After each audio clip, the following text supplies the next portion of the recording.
Good evening. Thanks so much for having me here. My process to coming here tonight actually began several years ago when I was a student in college. And I was in my very last year of university, and it was a really exciting and happy and wonderful time. And as sometimes happens in life, sometimes when you're at your best, the very worst happens. And so it was for me. I was raped while a university student. And the best way I can describe the rape is that it really felt like I had suffered a death of myself.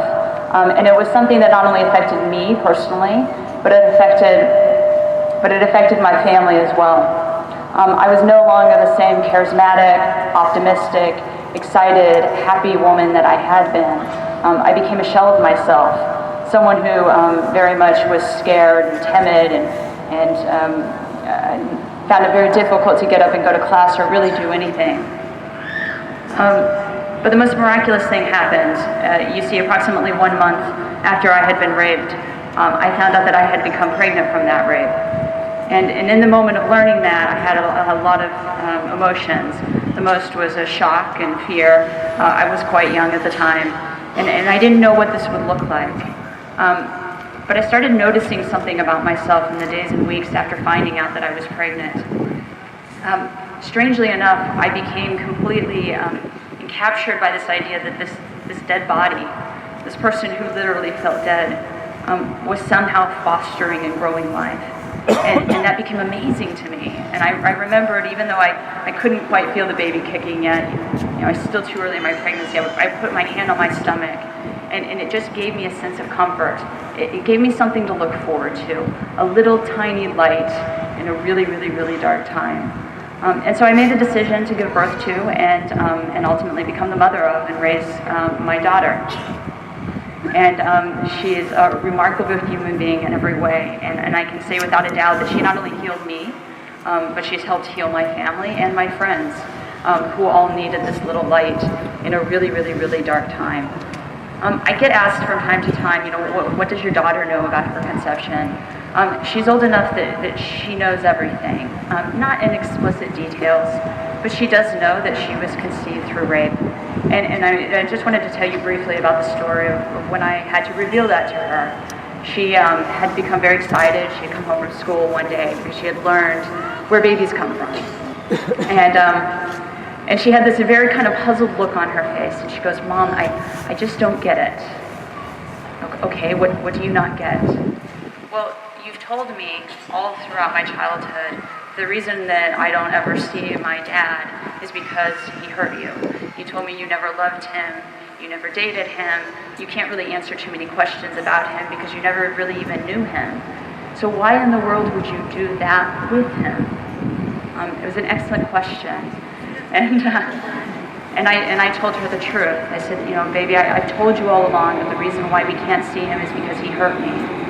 And the way he hurt me is that he forced me to do that. And my daughter just started sobbing, just crying. And in that moment, I just so wanted to protect her, and I wanted to ensure her that, we love her, our entire family, all of our friends, we love her, we adore her, we don't think any less of her because of where she came from. Thankfully, I said none of that. I just remained silent, because then she pulled back from crying. And she said, "Mommy, I am so sorry that happened to you, but at least you have me." You see,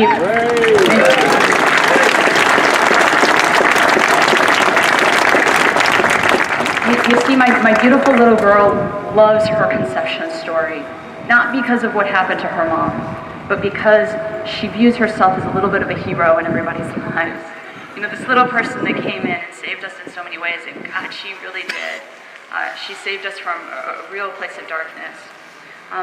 And so the reason why I'm here in Ireland is because my daughter is almost 13. She's going to be 13 in just a few weeks. And we had the absolute pleasure of coming here about a year ago on vacation. My daughter loves Ireland, and she will consistently say to me, "Mom, who do you think are the nicest people internationally?" And I'll say, "You tell me," and she'll say, "The Irish." Every time. That's absolutely a true story. And so, she and I talk a lot. We talk a lot about abortion rights because she's old enough that she hears things and she knows things. And we talk in part about this horrible thing called a rape exception, where people say that, all life is precious or all life should be protected, except in the case of rape. And she knows that in the United States, that the way we got abortion rights there began by making this exception against abortion for women who conceived in rape. And she's very confused by this, and she doesn't understand it. And so she'll ask me all the time, I don't get it, Mom. Why is all life precious except for my life? What is it about me that's different? I was only involved in the rape in the most biological sense of the word. Why does that justify me not being in this world? And so she just doesn't get it. So we had that conversation a lot. And so she knows that I'm here. And she knows that this country of the nicest people on earth is considering changing a stance that will allow abortions and is trying to use people like me and people like her to justify it. And we won't stand for it. We absolutely will not.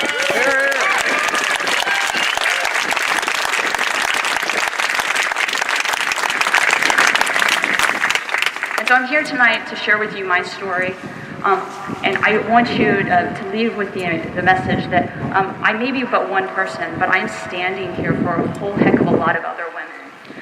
Women not only in the United States, but also women in this country. It's estimated that of every single rape, 5% of them result in a pregnancy. So in the United States alone, we have about 32,000 women who become pregnant through rape every single year. This is a significant number of women, and a lot of them are making the exact same choice I did. So there's a lot of women that could be here if we had the time to listen to all of their stories. So I just encourage you, please absolutely refuse. Do not allow anyone to use me or my daughter in order to repeal the 8th Amendment.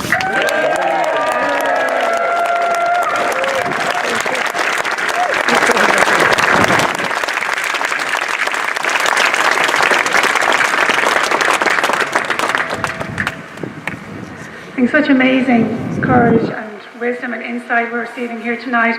And one of the women who is part of this initiative but couldn't be with us tonight is a woman that you will know as Miss C. You remember the court case regarding Miss C, and 13-year-old who became pregnant after a brutal rape and was brought to the state, by the state to England for an abortion, and who later spoke out to say that for her the abortion was harder to get over than the rape. And for so many women like Miss C, they have felt silenced by not just abortion campaigners, but by the media in this country. They have felt silenced after they spoke by the stigma attached to them by abortion campaigners. I remember when Miss C spoke out first, I remember abortion campaigners on radio dismissing her story, dismissing her experience, because she didn't fit their narrative anymore. But she was with us today, and she is saying that she who spoke out so bravely on the Pat Kenny show and to the Independent when she was so young, who has been through so much, will no longer be silenced. But one woman is here with us today, an Irish woman, Laura Nicanela, and we're so delighted to have her. We're so delighted to have her share her story. She says that she has been silenced for 40 years and that now her voice is going to be heard. Can you give a huge welcome to Laura Nicanela?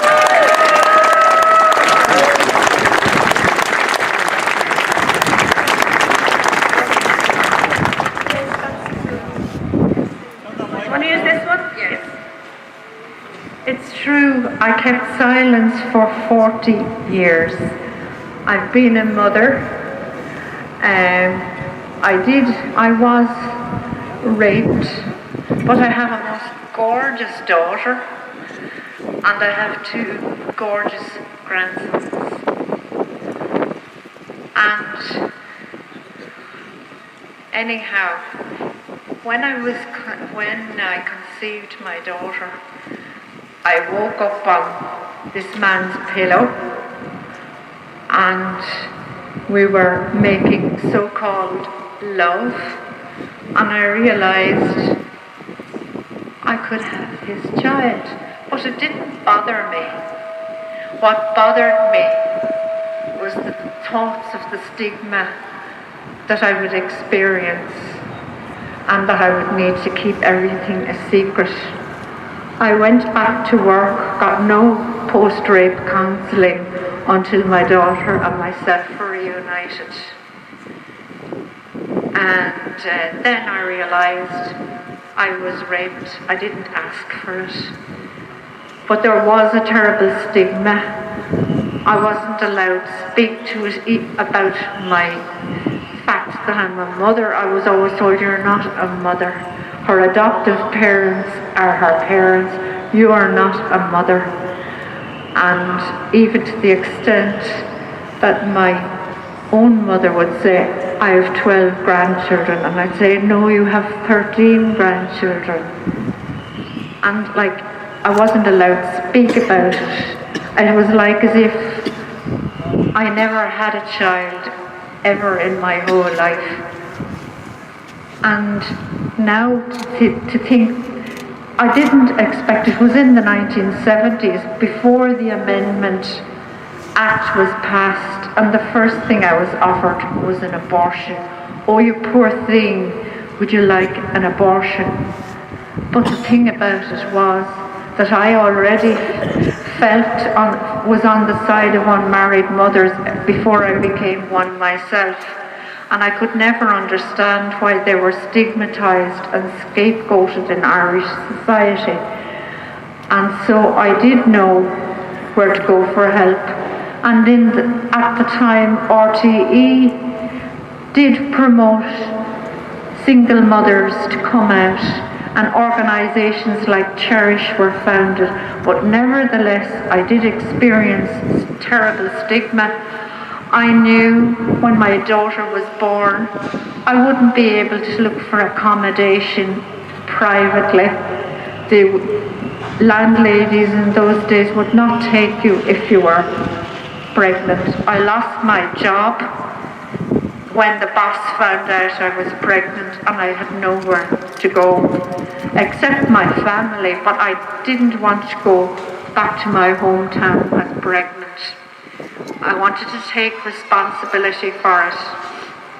So I stayed with a mother and baby home, but the nuns were very, very kind and welcoming, not like as portrayed on the television and in films. They were the exception, but I knew they would be. And they encouraged me to be open. And they said, if you ever meet any man and he's serious with you, please do say it. And I did nearly get married twice. And I did say it, and I have to say the men were very touched that I shared my story with them. And today, thank you very much, Lifehouse and Life Institute and all your team for giving me this platform. It's tremendously healing to speak about my experience, but also to share the love that I have for my daughter, and how proud I am of her and how much she contributes everywhere she's been. She's the life and soul of life in all the countries she's lived in. And she healed me too, like Shauna, I could say she healed me. And a reunion was something that we both needed. And she settled down and did her studies and performed very well, getting a PhD and a postdoctorate. She seemed to be more settled in herself when she met me, because she always wanted to meet me, and her parents always encouraged her to meet me. And every time it was on her birthday, she used to, and every Christmas they'd say, "Who's thinking of you today?" And she'd say, "The mother that grew me in her tummy." And she used to boast in school and say, "I've 3 mothers. I've my mother Mary in heaven, I have Mother Mary who chose me, and I have a mother that grew me in her tummy."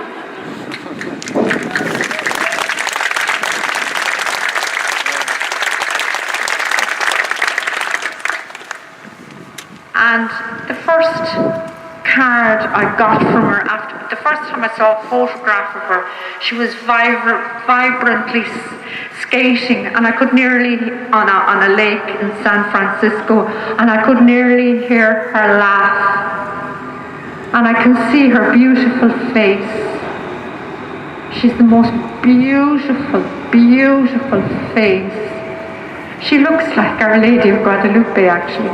She is absolutely gorgeous. And when I see her with her lovely long black hair, I always say, oh, your hair is so beautiful. Can I give you a hug? And she says, but the first thing she said to me I got a lovely Christmas card for her, and she said, and the song was Oh Holy Night. And so the first thing I did when I got the card was go to my best friend, Bernadette, who always encouraged me to meet my daughter. And she said, the first thing I did was show Bernadette the card and said, Oh, holy night, as last night made me. And I can feel the identity with Our Lady. They have no room for the inn. And here, suddenly we were on our way to get together. Well, it took about another year for us to be reunited. And, well, the rest is history. And she's supporting me. She knows I'm here. I thank you all I thank you from the bottom of my heart for coming out on this cold night and for listening to my story and validating me so much. Every single person here has validated me and has helped me come out as a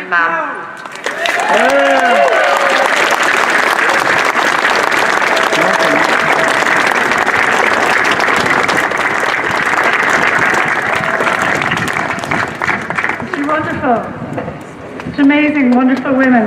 We're going to hear now from Jennifer Christie. So I had seen her story. Her story was shared, I think, 1 million times on Facebook and on social media because it's so incredibly powerful. And I met her yesterday for the first time. And like all these women, I'm just humbled by her grace and by her dignity and her courage. So a big, huge welcome, please, for Jennifer Christie.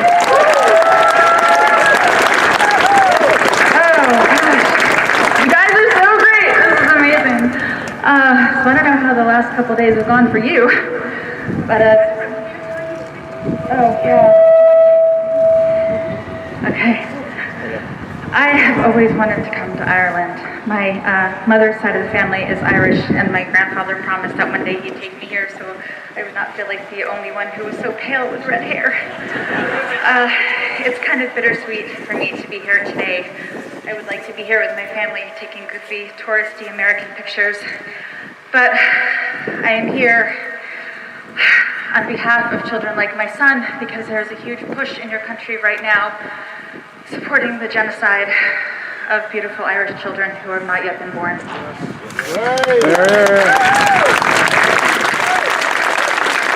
And even more specifically, for women to feel like it's normal to punish children who are innocent for crimes they didn't commit.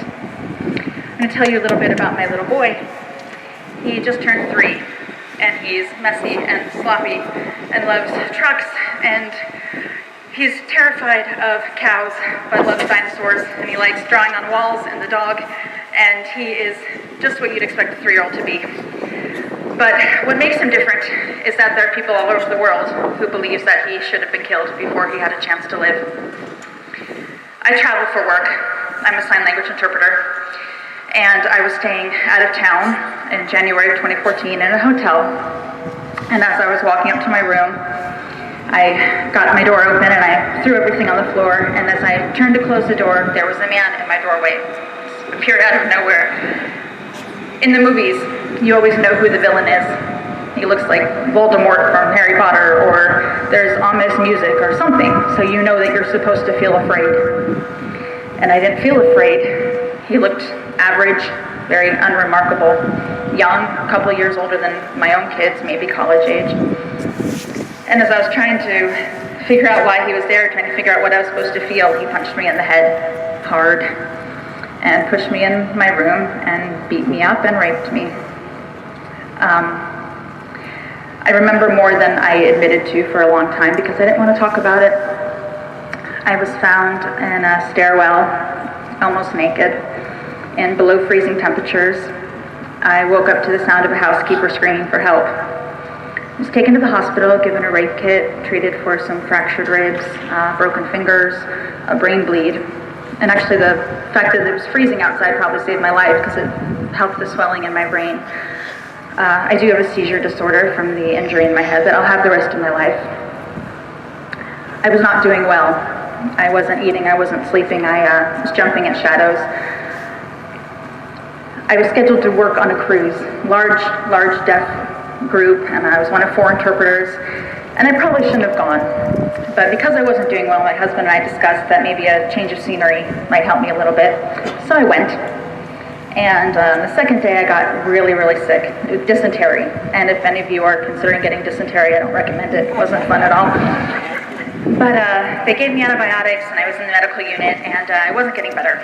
So they figured I needed something stronger, an IV or something. And they asked the typical questions, is there any chance you can be pregnant?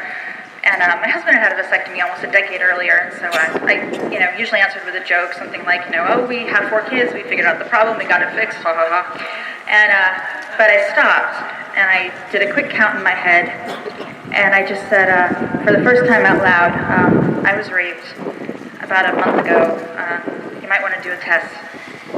And I can pinpoint that was the moment my life changed.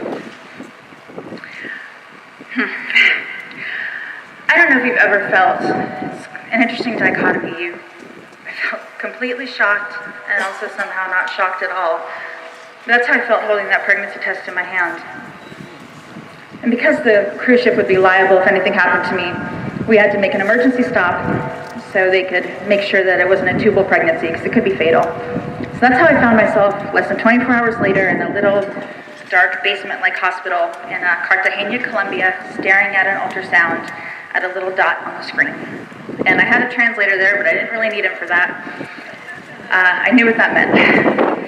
And I think that when people think about rape victims and how they would feel if they found out they were pregnant, they might feel rage or disgust or something. And I saw that blip and I felt hope and light. That was my baby.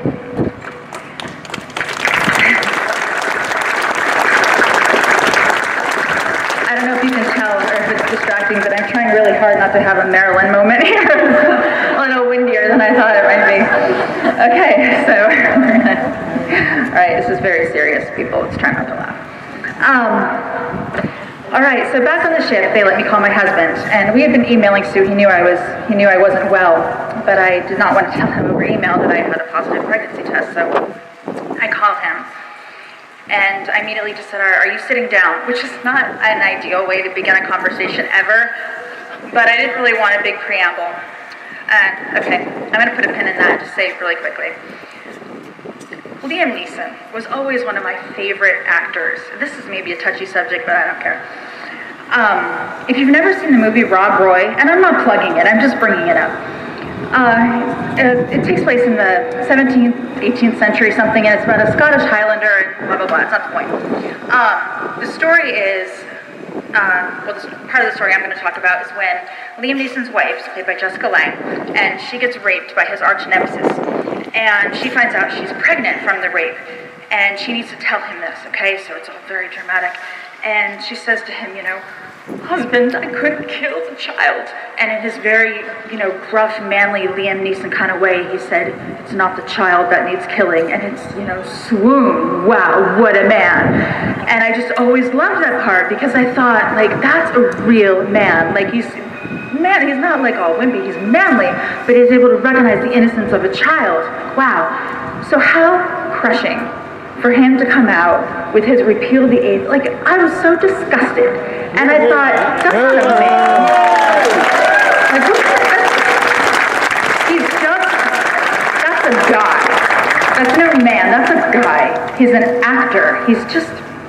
So I thought, where are the Rob Roys? I married one.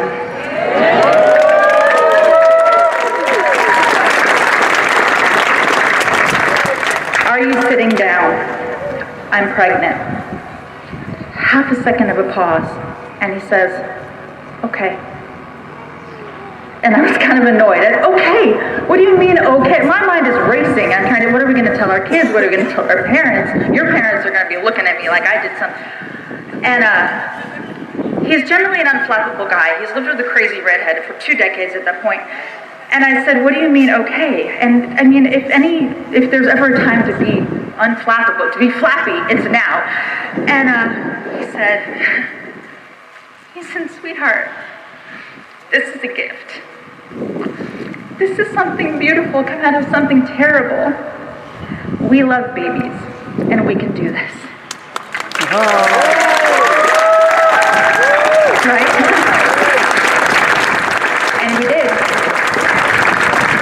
All week long, I had to stay in that medical unit, and I got to listen to all those doctors and nurses, one meaning, tell me, don't worry, when you get home, you'll take a pill, it'll be a quick procedure, and you can get rid of it. Get rid of it. And then you can move on. And the more I listened to how easy it would be for me to kill my child, the more defensive I felt, the more protective I felt. And this is one of the myriad of lies that they tell women at their most vulnerable. Abort and you can move on. Abort and you can forget. If you keep the child, who they don't call a child because then it's real. If you keep the child, you'll always have this reminder. Here's the truth. There is no forgetting. You don't forget what happened to you. Who you become in the aftermath of rape, what you do with what happened to you, that's your decision. But whether you become bitter or better, you will never be the woman that you were. That's just a fact. Is my child a reminder? Yes, he's a reminder. He's a reminder that as women, we can be stronger than our circumstance. He's a reminder that love is always stronger than hate.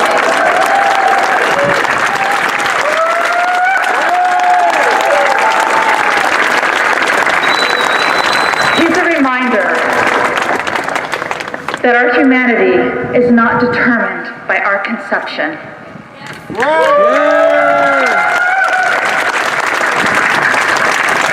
People ask us all the time, well, you had this child, what are you going to tell your son? What are you going to tell him when he grows up? So we thought about it. And we're going to tell him there were all these voices screaming at us that you should not be here, that you don't deserve to be here. They were loud, but we loved you louder.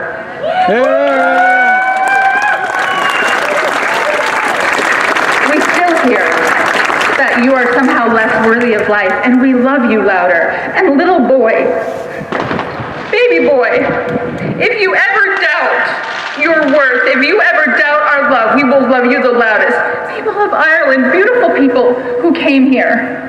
Right now, there are a lot of voices of dissension. There are voices of hate and bitterness and hurt. People are hurting. Love them louder. Don't let this happen in your wonderful country. Protect your children. Stand in the gap.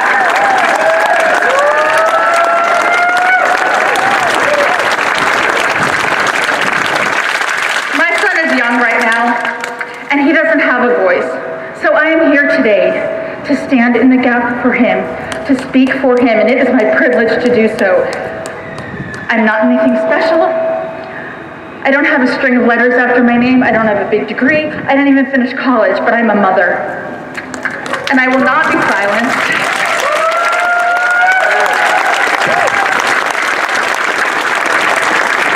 Stand in the gap for the children, for your children, for the women who will be traumatized and scarred for the rest of their lives if the 8th Amendment is repealed. Thank you so much for letting me be here. I appreciate it. Have a wonderful day.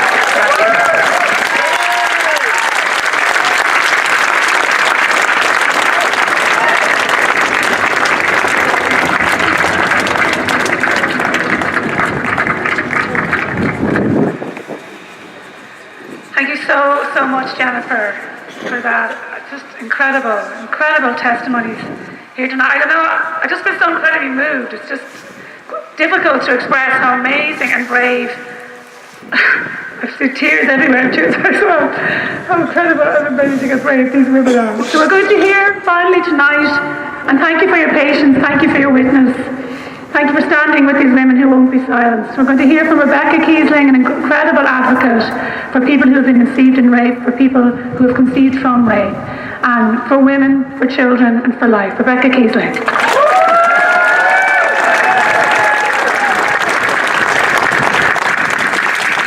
you. I am so glad to be back in Ireland. I have a global organization now made up of over 500 conceived in rape like me, mothers who became pregnant by rape, who are either raising their children, birth mothers, or mothers who regret aborting.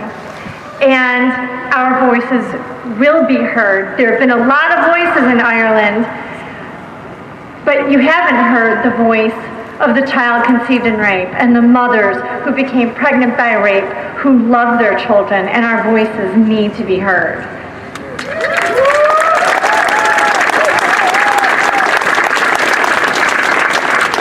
I'm also part Irish, so it's been pretty cool since I've been doing my family tree and seeing my Irish heritage. I have people say on Facebook, social media, who are these American women coming here and telling us what we should do? But the thing is that these voices are so cruel that it does take a lot of courage for women to put themselves out there, to be able to come forward and share their stories. And my hope is that by women seeing us share our stories, other women from Ireland who are conceived in rape or mothers from rape will come forward and say, "Me too." And so that's the hope, that we are leaving Ireland a better place so that women will be empowered and feel encouraged and have the strength to come forward with their stories. We did a campaign with my organization last year where we had green t-shirts and we had a shamrock on the front with baby's feet in the middle, and it said, "I'm so pro-life, I must be Irish."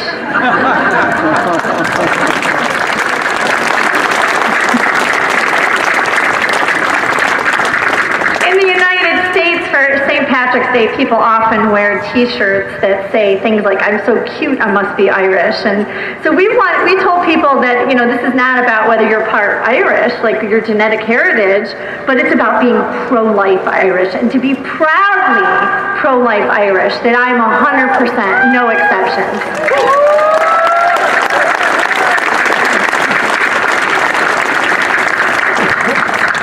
And so we had the names of a bunch of pro-life organizations who were backing this, and organizations from Ireland, and we used the hashtag, "I'm so pro-life, I must be Irish." And you should be proud that you have a nation that loves and that's had compassion for decades now, instead of a nation that teaches women to hate and to fear their own child. That's how it is in much of the world. That's how it is in the United States, in Canada, not South America. Most of South America is just like you. Not in Malta, but a lot of Europe.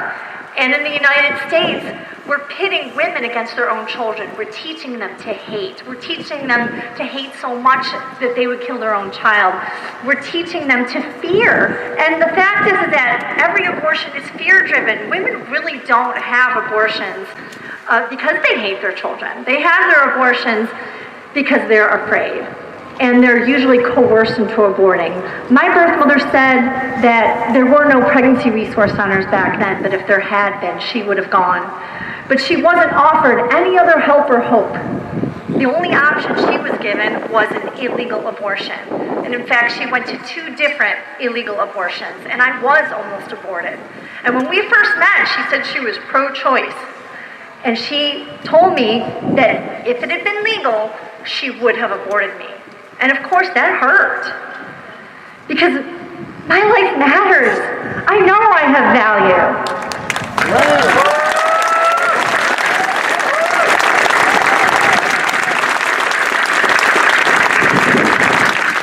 And I know that I did not deserve the death penalty for the crimes of my biological father.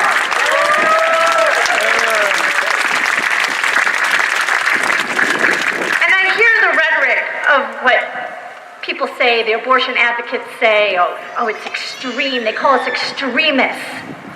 No, you know what? It is extreme to tell another living human being that they deserve to be dead. It's extreme to tell another human being that they didn't deserve to be protected. That's extreme.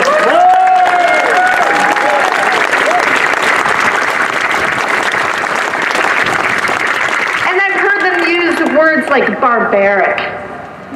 You know what's barbaric? Is in a civilized society, you do not punish innocent children for someone else's crime.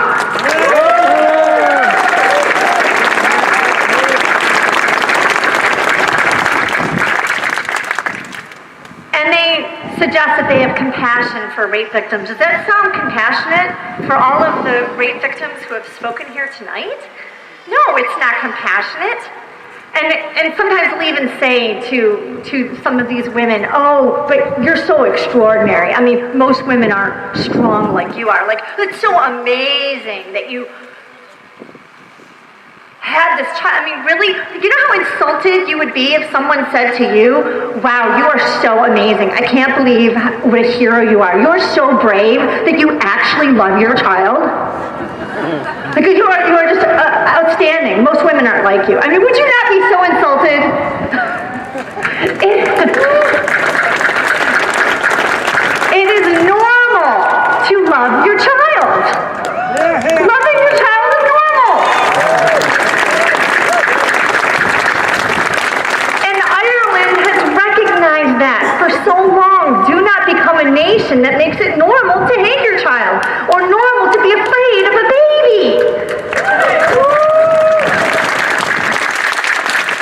How on earth is that pro-woman to talk in terms of how women can't handle this and that why should a woman have to be expected to carry a baby? Like, really? You know, you have to be afraid of a baby? How is that being a strong woman? How is that being feminist to convince women that you need to be afraid of a baby?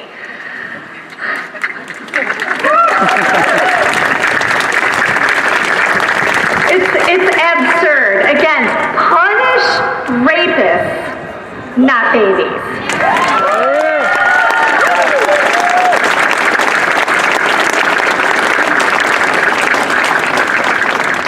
And they'll talk about how much they care about women. Well, I'm a woman. And it is clear that they do not care about me. What good is my right to anything as a woman if I don't have my right to life? All of the rights are worthless if you don't have your right to life. All of the rights are predicated upon having your right to life. And the threats that I have received, the harsh words, people saying that my poster was offensive, so they're taking down our signs. What did my poster say? It said, I was conceived and raped, but I'm still a human. That's offensive? They're offended by my life. They're offended that I even exist and that I would dare to have a voice.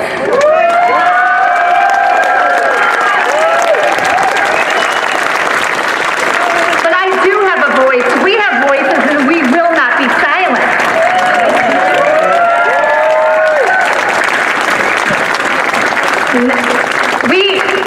Straight from coming here, we were just at the garden filing a police report because somebody on Facebook said that after seeing a video of Jen and I said that they think that they would like to see our faces smashed in, preferably with, a shite of steel. Wow. They want to see our face smashed in with steel? You say that to a rape victim? You say that to an innocent person? I didn't ask to be conceived and raped. share my story? You're going to talk to me like that? Under the auspices that you care about women. No, they don't.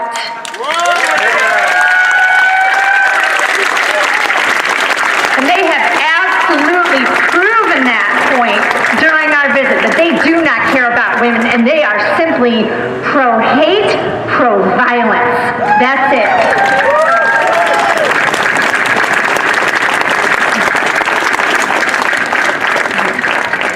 You are good people here. I love Ireland. I know that the majority of the people here overwhelmingly are good people. Let your voices be heard now. Do not be silent. Speak up. Please, please get involved and speak up. Let your voices be heard. Thank you so much.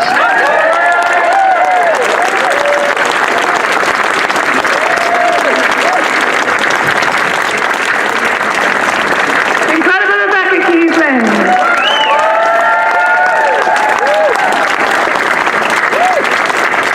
I think you'll agree, when you've heard all of these incredible women tonight, you can see why People Before Profit, you can see why the abortion rights campaign, you can see why the Irish media want them silenced, because they are so powerful and passionate and humane, and that's why they must be heard. And thank you from the bottom of our hearts for coming out here tonight to make sure that they were heard. Thank you so much. They're going to be on Pat Kenny tomorrow morning, today FM, to be listening to support them. They're going to Cork. They're going to do lots of other media. We're so privileged and glad and proud to have them here as part of our initiative to tell the Irish people we can do better for every woman and every baby than abortion, and that we are going to save the aid. Thank you so much